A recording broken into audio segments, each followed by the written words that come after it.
Good evening. I'm just going to make an attempt to shoot a video here. First time I've ever done it, so bear with me. Tim's just taken Oakley out for a lovely walk along the towpath to relieve my sore feet. And I just thought I'd introduce you to our new home by way of a video. We're obviously standing at the back of the boat here. As you can hear, gentle throbbing, the engine's running just to top up the batteries and heat up the water for us, so we've got plenty for a nice hot shower later on. Just start by showing you the garden, and basically this is the garden for this evening. As you can see, we have horses in our garden this evening, and we have, just panning round behind us, just the views of the canals.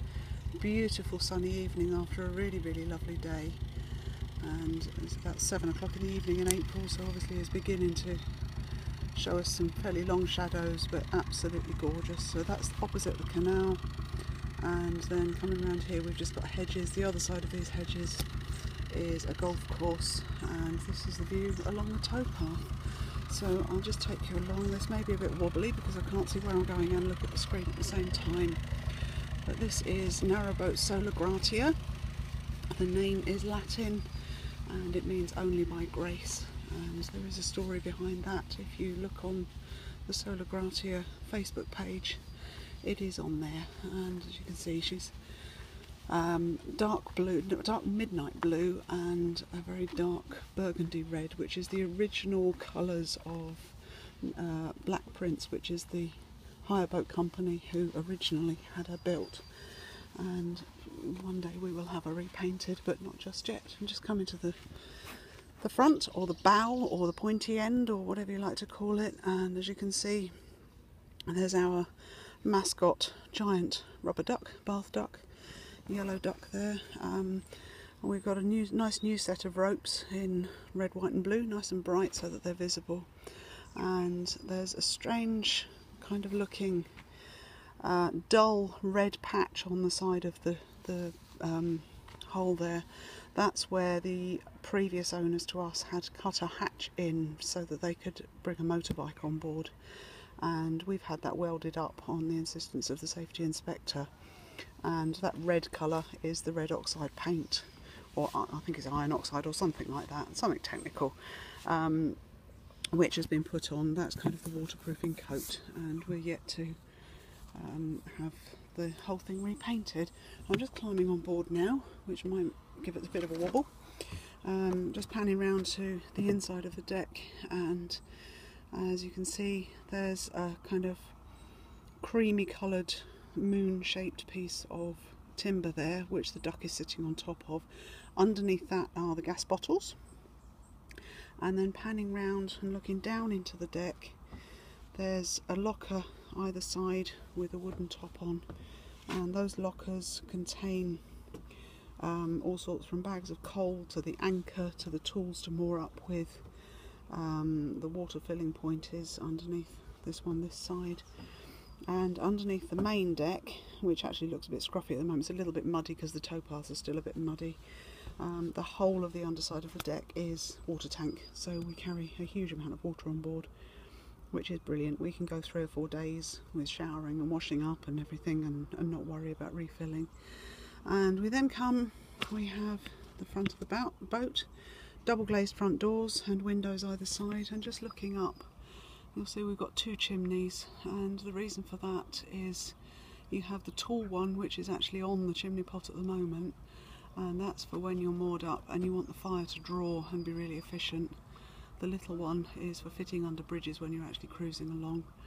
There's then the 2 tunnel lights on either side, and a jerry can on the top, which we don't know whether we really need, but it might be useful for emergencies. But going inside, just open the doors, 1 and 2 doors, and we go down the steps to go inside. This may wobble again a little, and just turning back round again to look back out. And there we are inside the boat, standing inside, and the step to get in and out. Now on the left hand side here, that's the stove. That burns coal and wood and gives us incredible heat in here. There's a fan whizzing around on the top of it that's specially designed that heats up and distributes the heat throughout the boat. And we've actually got the coal burning at the moment, because although it's lovely and sunny, the wind has still got a bite to it, and as the evening draws in it does get a little bit chilly. But generally speaking, we fire that up and then we open all the doors and windows because it's stifling hot inside. It's wonderful, absolutely amazing thing.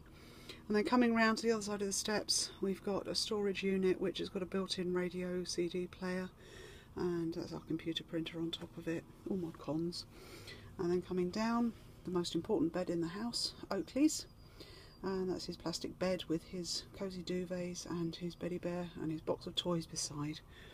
He has ensuite toys. And then we have a little shelf there and shelves up above, with all sorts of junk stored on them, torches and essential things like that. Then coming back round, we have radiator with a towel on it. Radiators is something we've never had in our house. We've never had central heating, so this is a luxury. We then have our TV and computer, and the TV screen doubles as the computer monitor. Absolutely brilliant, works really well. We have 2 swivel reclining leather armchairs and a couple of other stowaway chairs if needed. And as you can see, plenty of windows as we actually pan down the length of the boat. Plenty of windows down there. I did actually clean the windows today. I'm told I've left them worse than before I started, so I'm glad I bothered. But there we go. I tried.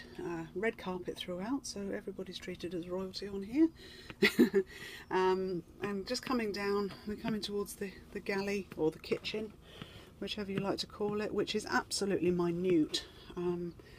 But it has everything we need. It's got the full-size gas cooker and hob, and there's a worktop there. Underneath the worktop is 1 drawer and 1 cupboard, which goes back under the gunnels, so that actually amazingly stores a huge amount of stuff. All the pots and pans and everything are in there.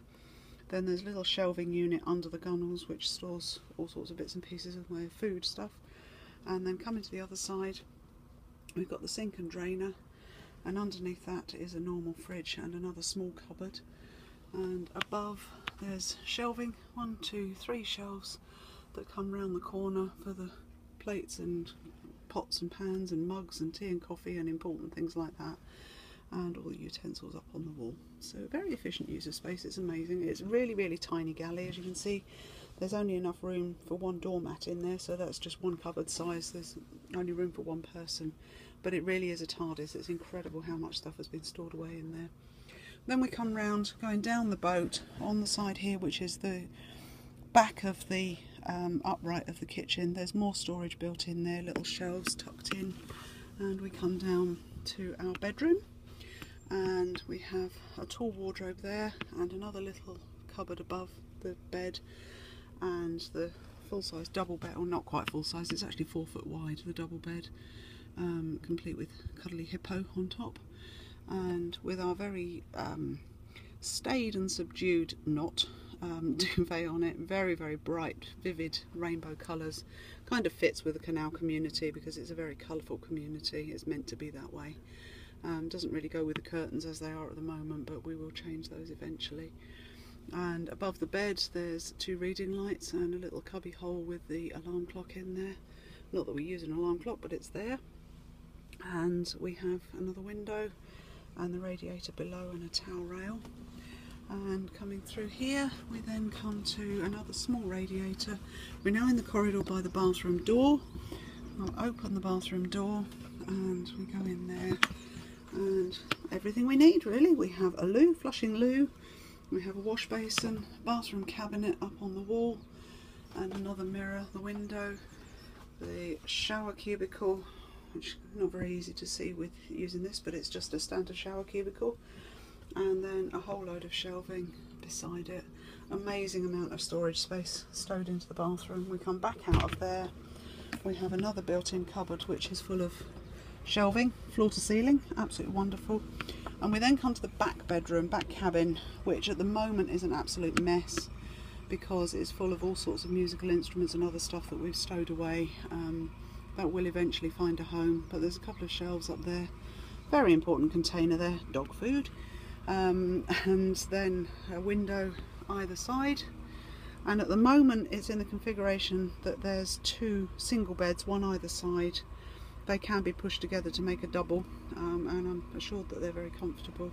But as you can see, at the moment it's absolutely jammed full of clutter and bits and pieces. There's Tim's 12-string guitar there, and underneath there's the electric piano and bass guitar, and I think the amp is stowed under the front deck or something. But then we come up towards, a little bit further towards the back, we've got another little shelving unit with sort of stationary stores in, and the other side there's a shelving unit and the switches up there that control all the electrics in the boat. And then there's the actual control panel, which is start, stop and batteries and things. That's up there.